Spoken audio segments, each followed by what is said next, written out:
कहते हैं ब्रह्मा ने इस सृष्टि की रचना की।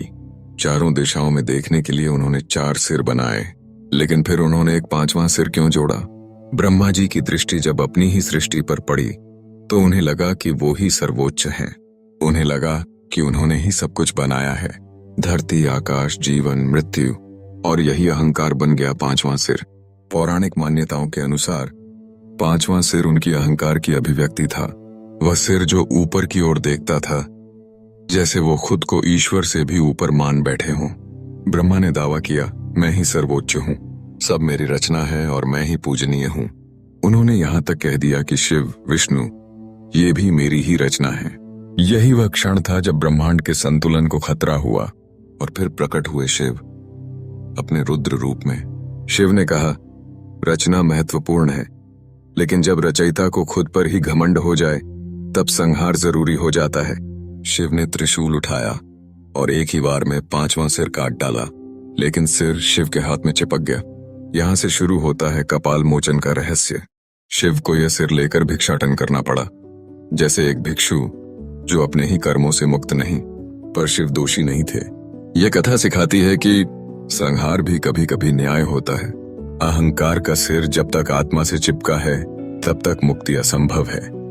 अगर इस कथा को गहराई से देखें तो 5वां सिर उस मन का प्रतीक है जो ऊपर देखता है, जो खुद को सबका कर्ता मान लेता है। शिव का संहार उस चेतना का संकेत है जो अंदर के भ्रम को तोड़ती है।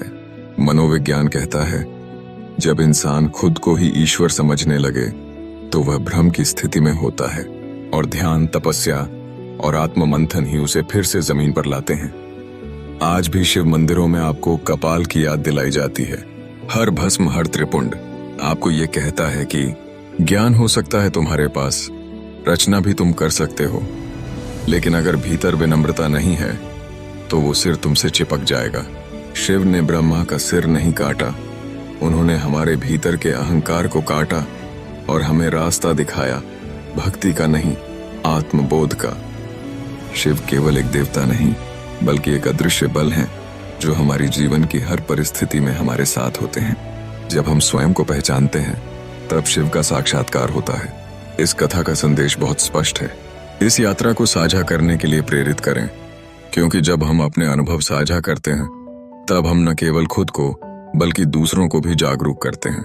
आपकी कहानी किसी और को प्रेरित कर सकती है, उसी तरह जैसे एक दीपक दूसरे दीपक को रोशन करता है। अपने अंदर के शिव को पहचानें और याद रखें, शिव हमेशा बाहर नहीं, भीतर रहते हैं। हमें बस उन्हें खोजने और समझने की आवश्यकता है।